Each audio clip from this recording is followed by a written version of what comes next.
Holy crap, Joe. Get us inside. We got to get inside. Why is it so cold? Is this normal in Reno, Nevada? Jeez Louise, guys. We're talking winter in northern Nevada, the snowstorms, the rainfall, Road conditions, the school closures. 7-degree weather, 8-degree weather. Yeah. Why did we even decide to move and live here? Is this what Reno's normally like in the winter?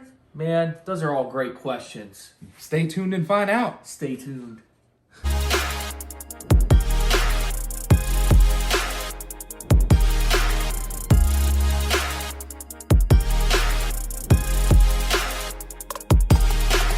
What's happening, guys? I'm Joe Hannick. I'm Ryan Chikvara. You guys made it to the Living in Reno channel. And we're talking what it's like to eat, sleep, play, live, snowboard, ski, hike, bike, all of it. You name it, we're covering it. Yep. If this is your guys' first time to the channel, Ryan, tell them what they have to do. You gotta give us a like. You gotta ding the bell, subscribe. Exactly. Ryan and I are licensed real estate agents in the state of Nevada. Yep. As much as we love putting out this content, we would love to help you relocate, move to the area, sell your home if you live in the area. But let's jump right into this one. Ryan, it's freaking cold. We are bundled up. It is freezing out today. Yeah. And that's what we're talking about. We're going over the winter 2022-2023 in northern Nevada. It's been a doozy. It's been cold as heck. Yeah, we've had some clients that we just relocated here from Florida. Shout out Mike Clausen.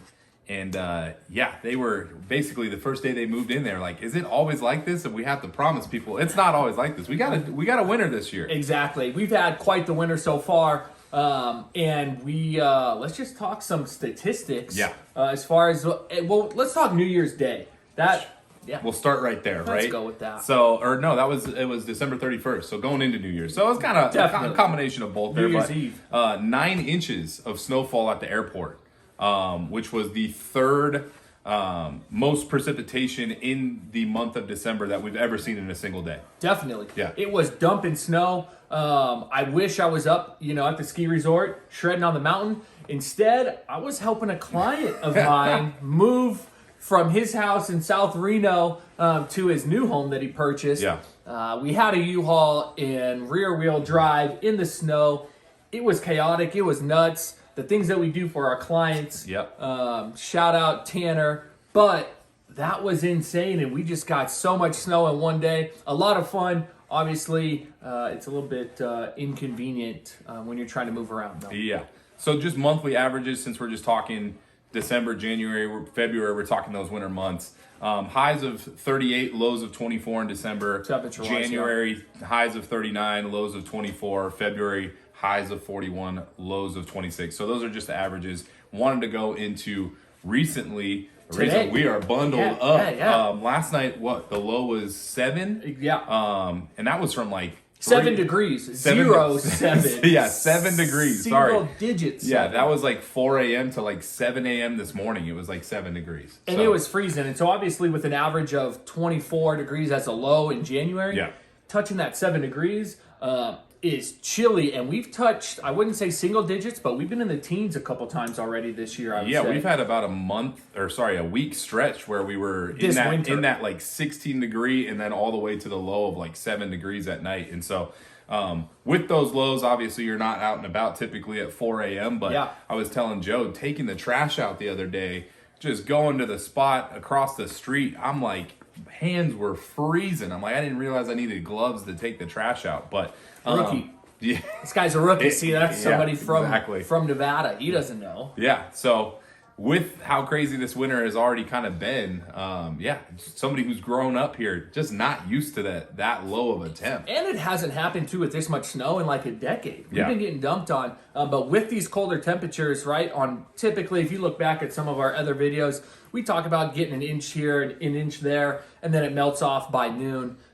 Because the weather has been so cold, the snow has stayed. Yeah, it isn't going anywhere. The Yeah. snowpack has stayed, again, which has been fantastic with the droughts that we've been experiencing. Well, and even with that too, because Joe, we talk about how it melts off. It's just been like, as soon as it melts off, Then 2 days later, we get the next one, right? Snow. And then that sticks around for a little while. So typically we get that melt off. This year, it's kind of just been so far a little cycle of like, just as you think it's over, it happens again. Definitely. So. And, you know, and it's not normal for around here. So you can kind of tell that people are a little bit maybe getting frustrated or just wanting warmer weather. Like it's time. And we're, you know, February 1st is tomorrow. So we still have another month, right, of winter. Hopefully more snow. If it's going to be this cold, bring on as much snow as possible, in my opinion. But there's been some wind. There's been I was going to say, going into the snowfall as well, right? I know that on the 31st, that was a super wet snow, right? And so if you're not from an area that gets snow, there's obviously just kind of different types. And the wet snow that hit right around New Year's, I have never seen more fallen trees in this area in my life. Joe experienced that in the backyard. Definitely. And it was everywhere in town. It wasn't even like a certain area that all of a sudden trees were down. Anywhere you went, if you drove around town, you were seeing trees falling into the roadways, people's backyards. You were seeing houses, right, garages smashed, whatever it may be. I had a huge tree come down. Unfortunately, hit my neighbors, took down part of their fence. And their power was out, took their power line out with them as well. Another thing we wanted to touch on during these storms and these trees coming down, there was like 30?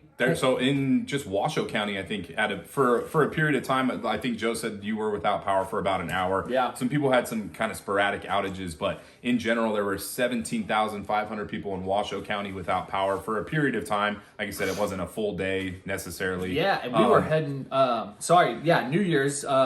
New Year's Eve that night, we were taking Miles to the in-laws in South Reno, driving out there, all of Damani.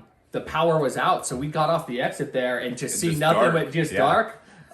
Thankfully, their house had power, but it was a little bit of an eerie feeling, and some people didn't get power back for 2, 3, maybe even 4 days. Yeah, and that was with Carson, Douglas County, Lyon County, I think as well. It was 35,000 people, so double that of what Washoe County had. But definitely, once again, just kind of reiterating this winter, and that's why we wanted to shoot this video.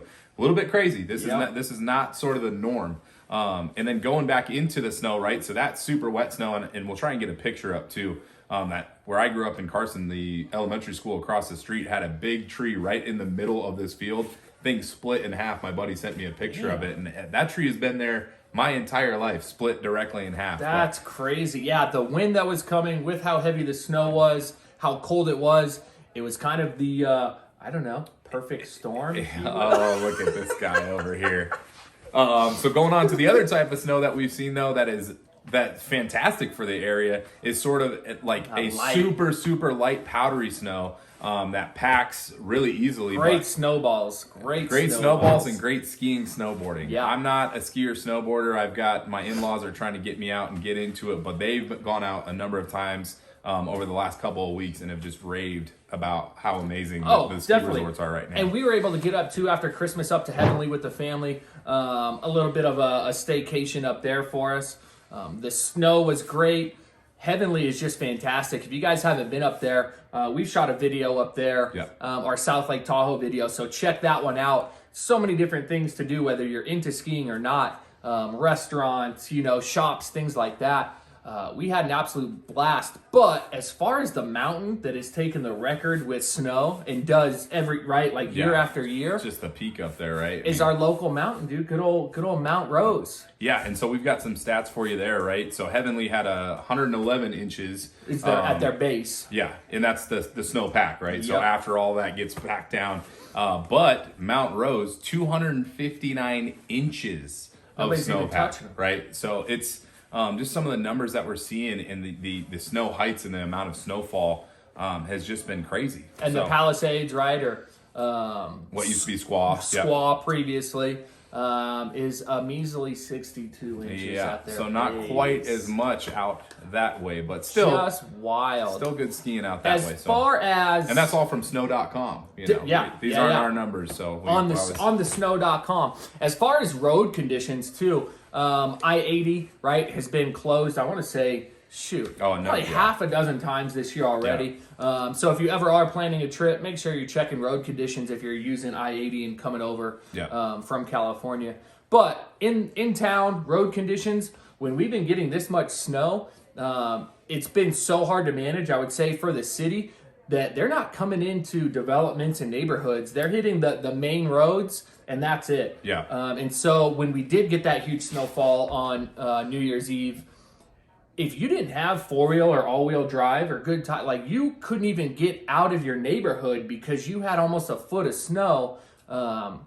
And I mean, could there have been, the city done a better job of plowing things? Sure, but they just don't have the resources because we literally don't get that much snow in a short amount of time like we did. And even now, I will say the roads have been super icy. Yeah. And it's once again back to those cold temps, right? When you're getting down to 7 degrees at night, that even when the snow starts to melt off, then that just turns into a black ice basically in the middle of the night. The issue is the roads, the cars during the day will heat up and melt all the snow. The ice is then water, then gets down to 8 degrees and it freezes. So we'll want to touch on that then, because you've got some people who drive like idiots out there. If that's you, pay attention, right? If you're on the freeway and you've got a good amount of snowfall, 65 is no longer the speed limit. Definitely. You're going 45. And take the snow off of your car. Don't let it just blow back and hit everybody. But with all of those icy conditions, so even right now, I think it was a couple days ago, we got 2 inches of snow, nothing too crazy. That was on Sunday. Roll around come Monday. We got sunshine in the middle of Sunday, right? So things started to melt off with those freezing temperatures, though. School delays, school closures, right? So we had a school delay that day. I think it was a couple hours. And it really, if you woke up Monday, you're like, it looks nice, it looks great. Yeah. But the roads, the buses are taken to pick up, all the kiddos. It sucks. Yeah. And I can attest, just from taking Haley to school, up to Sun Valley and any type of hill, right? Again, if you're not equipped, you're not moving. No. Or you're stuck and you're starting to slide backwards. Yeah, if you're driving the two-wheel, front-wheel drive, you're timing things correctly, and if you see the red light ahead, you're starting to get paced to get, you gotta be smart about the way that you drive, right? So with this freaking storm or storms that we've had, again, inconvenient, pain in the butt. It's been a whole lot of fun to play in and go sledding, right? And take the kids, get miles out. But let's talk about Lake Tahoe. Let's talk about water. Let's talk about droughts. Where we're at. Yeah, right. We always say that we're high desert, so we want as much water as we can get when we can get it. Yep. Lake Tahoe rose 1.46 feet in a 30-day time frame. Yeah. So basically over a month from December 15th to January 15th. Yeah. And so 1.46 feet for a lake rising. To some people might sound like a lot. To others, it's like 1.46 feet. To give you an idea of how much water went into Lake Tahoe to make that happen, it's 7 billion gallons plus of water over 30 days. That's insane. Yeah. That's not counting anything after January 15th, which we've already seen some more water. More coming in, 57 billion gallons. Yeah. And that's what's crazy, and that's what it took to make Lake Tahoe rise, almost 1.5 feet. Yeah. 1.5 feet. So if we get another few storms like this and more melt off and continues to rise, I think the number that we saw, so Tahoe's now at about 6,224 and a half feet. And if it gets to 6,229, that's when you're going to start to see some areas and shorelines of Tahoe flood potentially. So definitely. Not going to happen. We don't anticipate getting that, but just for an idea of if we need 5 more feet, what a 1.5 feet looks like on that scale, right? So pretty crazy. So it's been a fun winter so far. It's been very cold. Again, the sun is still shining. It's chilly. And we still have snow on the ground here in the valley. But springtime cannot come soon enough for most of us here at the moment. Yeah, and I think this is our third go around of kind of doing a winter video or a different version of a winter video. We do have some in the past, but definitely we're motivated to do this one just because it's been a wild winter. Definitely. So it's not the norm, but if you've considered this area and you're like, holy crap, man, they just got pounded. Is it always like that? Not always like this. No, so. But it is needed, once every 10 years or so. Yeah, exactly. But cool, guys. You like the video, obviously. Leave a comment below. Check out our other videos. But until next time.